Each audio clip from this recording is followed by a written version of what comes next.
दोस्तों, आप कुछ भी अचीव करना चाहते हैं, कोई भी सक्सेस पाना चाहते हैं और इवन आप अपनी लाइफ में कोई भी हैप्पीनेस पाना चाहते हैं, तो आपको अपने सबकॉन्शियस ब्रेन को रीप्रोग्राम करना होता है। आपको अपने सबकॉन्शियस ब्रेन को पॉजिटिव फीडिंग देते हुए ये बताना होता है कि आप जो करना चाहते हैं, आप जो पाना चाहते हैं, वो असंभव नहीं है। आज मैं आपको एक ऐसे इंसान की कहानी बताने जा रहा हूँ जो मेरे लिए ईश्वर का रूप है। जी हाँ, मैं आपको अपनी माँ के साथ हुए मिरेकल के बारे में बताने जा रहा हूँ। नमस्कार, मैं B D Verma, emotional intelligence expert, corporate trainer और लाइफ कोच, आपका इस वीडियो में हार्दिक स्वागत करता हूं। बात जुलाई 2016 के लास्ट वीक की है।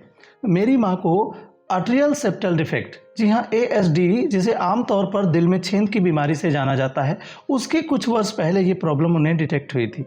हम लोगों ने काफ़ी इलाज कराने के बाद ये पता चला कि इसके लिए आपको दिल्ली जाना ही पड़ेगा। आमतौर पर इस बीमारी का इलाज कैथ लैब प्रोसीजर के द्वारा किया जाता, तो मेरी माँ को भी डॉक्टर्स ने सबसे पहले यही रिकमेंड किया।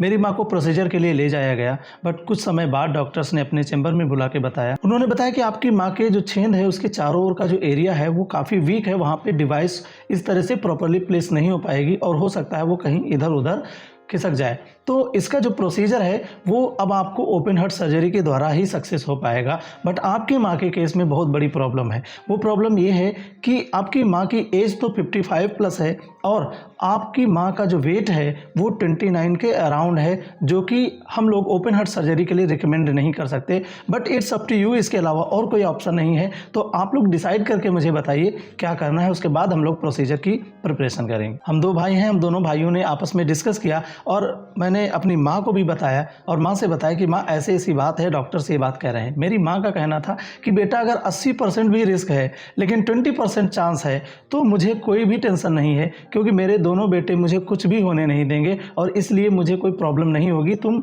तैयारी कराओ, यहाँ तक लेके आए हो तो मुझे कोई प्रॉब्लम नहीं। आप कह दो डॉक्टर से कि प्रिपरेशन करें और सब कुछ अच्छा ही होगा। कंसेंट फॉर्म पे साइन करने के बाद डॉक्टर्स ने ऑपरेशन स्टार्ट किया। कुछ समय बाद ओटी से बाहर आने के बाद डॉक्टर्स ने चैम्बर में बुलाया और बताया कि ऑपरेशन सक्सेसफुल है, अब आप अपनी माँ के कॉन्शियस स्टेट में आने का इंतजार करिए। माँ से मिलने के बाद स्टाफ ने हम लोगों को सजेस्ट किया कि आप लोग अपने घर चले जाइए, यहाँ आपको रुकने का कोई फ़ायदा नहीं, क्योंकि माँ से आप लोग अगले दिन मॉर्निंग में ही विजिटिंग आवर्स में मिल पाएंगे और तब तक हम लोग इनकी पूरी केयर कर रहे हैं। ICU स्टाफ की सजेशन मान करके हम लोग अपने घर चले गए। रात के लगभग 2:30 बजे मेरे भाई का फ़ोन बजा। इमरजेंसी डॉक्टर जो कि ICU में अपॉइंट होते हैं नाइट शिफ्ट में, उन्होंने फ़ोन किया और बोले कि इमीडिएटली आपको हॉस्पिटल रश करना पड़ेगा। हम दोनों भाई जल्दी से हॉस्पिटल की तरफ आए और उन्होंने देखा तो बताया कि आपकी माँ के सर्जरी के दौरान शायद कोई सी वेन जो है वो ओपन रह गई, जिसके कारण हार्ट के चारों ओर एक फ्लूइड इकट्ठा हो रहा है, वो कलेक्ट हो रहा है। अगर इमीडिएटली ऑपरेशन नहीं किया तो इनकी लाइफ को बहुत बड़ा रिस्क हो जाएगा। हम लोगों ने कंसेंट फॉर्म पे फिर से साइन किया, डॉक्टर उन्हें ओटी में ले गए। ऑपरेशन थिएटर से निकलने के बाद डॉक्टर ने हम दोनों भाइयों को बुलाया और बोले कि ऑपरेशन में जो भी प्रॉब्लम थी वो मैंने रिपेयर कर दी है, अब आपकी माँ को कोई प्रॉब्लम नहीं होगी।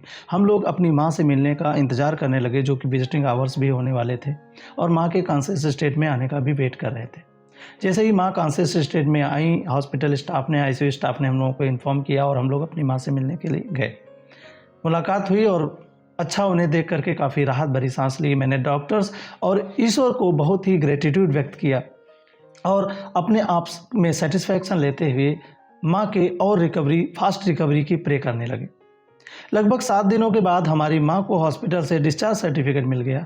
हम लोग अपनी माँ को अपने भाई के दिल्ली वाले घर पे ले आए। वहाँ पे हमने अपनी माँ को पोस्ट सर्जरी एग्जामिनेशन और फॉलोअप के लिए वहीं पे रोक दिया और मैं अपने प्लेस ऑफ पोस्टिंग, जो कि हमारा यूपी में था, वहाँ के लिए रवाना हूँ। 10 दिनों के बाद मेरे भाई का रोते हुए फ़ोन आया और बोला कि भैया, माँ की हालत बहुत ख़राब हो रही है, उनका BP कंटिन्यू डाउन हो रहा है और उनकी जो हार्ट बीट रेट है वो भी काफ़ी लेवल पे डिक्रीज़ हो रही है। मैंने उसे इमीडिएटली हॉस्पिटल इन्फॉर्म करने को कहा और मम्मी को हॉस्पिटल में शिफ्ट कराने की बात की। हॉस्पिटल स्टाफ ने मेरी माँ को इमरजेंसी में शिफ्ट कर लिया और उन्हें मॉनिटरिंग पे रख दिया। डॉक्टर्स के आने का वो भी वेट करने लगे और धीरे धीरे वो कंट्रोल कर चुके थे, काफ़ी माँ को कंट्रोल कर चुके थे। बट प्रॉब्लम तो कंट्रोल करने से सॉल्व नहीं हो सकती माय डियर फ्रेंड, तो इसलिए डॉक्टर्स ने उनको चेकअप किया और रिकमेंड किया। तब तक मैं भी वहाँ पहुँच गया था। डॉक्टर्स ने रिकमेंड किया कि आपकी माँ के साथ सेम प्रॉब्लम हैपन हो गई है, हार्ट के पास फ्लूइड फिर से बढ़ गया है, हम लोग नहीं समझ पा रहे हैं ये कहाँ से प्रॉब्लम आई, बट रिपेयर तो करना ही पड़ेगा। हम लोगों ने फिर से ईश्वर को साक्षी मानते हुए, ईश्वर पे भरोसा करते हुए अपनी माँ को डॉक्टर्स के पास भेज दिया और बोला कि डॉक्टर साहब आप मिरेकल आप ही कर सकते हैं और कोई नहीं कर सकता। डॉक्टर ने कहा डोंट वरी, आपकी माँ चाहेंगी तो सब कुछ अच्छा हो जाएगा। इसके बाद डॉक्टर ने माँ को ऑपरेशन थिएटर में ले जा करके तीसरा ऑपरेशन किया, ओपन हार्ट सर्जरी तीसरी बार विदिन 10 डेज। कॉन्शियस स्टेट में आने के कुछ घंटों के बाद माँ को फिर से प्रॉब्लम आई और अब बारी थी चौथे ऑपरेशन की, ओपन हार्ट सर्जरी की। वो मेरे माँ के साथ परफॉर्म करना था डॉक्टर को, और डॉक्टर ने बताया कि मेरे पास कोई ऑप्शन नहीं, हम लोग भी क्या करें, बार बार हम लोग इसे रिपेयर करते हैं फिर भी ये कहीं ना कहीं से रैप्चर हो जाता है। कोई ना कोई प्रॉब्लम तो है जो हम लोग डायग्नोज नहीं कर पा रहे हैं, बट थोड़ी सी प्रॉब्लम है, आपकी माँ इतनी वीक हैं कि हो सकता है कहीं ना कहीं हम लोगों से गलती हो जा रही हो।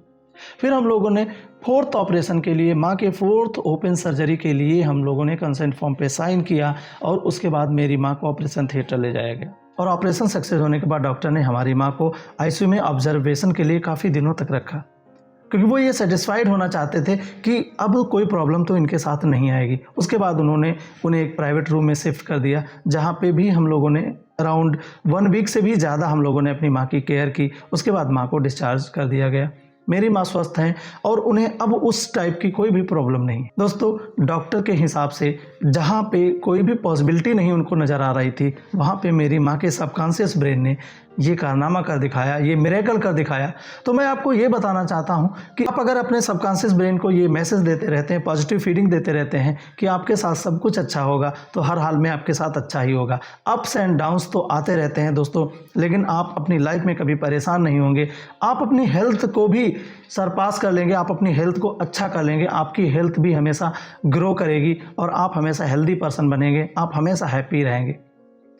मिलते हैं एक और नए वीडियो के साथ, तब तक के लिए हंसते रहिए, मुस्कुराते रहिए और स्वस्थ रहिए। My dear friends, be happy and spread happiness.